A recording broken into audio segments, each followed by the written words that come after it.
Diyan ka na, wag ka nang akit dito. Bakit? Ah, huwag aapak dyan. Okay. Bag ko. Nandito. Dyan. Face the Sure. wall. Ito dadaan, te. Face the wall. Yung pwesto ma'am ng kamay dito.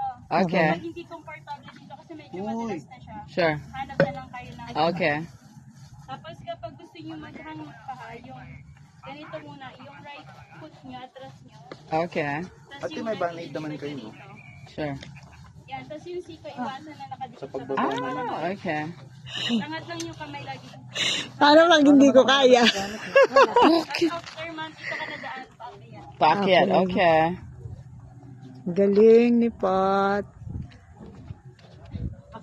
Be careful, Pat. Kaya nga eh. Tapos ang upo man paganto. Kahit na medyo baboy-baboy yan. Ay. Paganto man, tapos dun, What do you call that one? The horse ride? Ah, the horse ride. after man paganto. Okay. Oh, that's nice. Hello, gusto ko gusto yung matras ka. Ah, Wow. Tayo. Sure. atras. Tapos. Yan, tapos dito man pwede na. Pag gusto mo tumayo, yung paa mo dito nakatungkok. Oh, okay. Wow! I love it. Nice. Good job, Thank Pat. you. You be careful.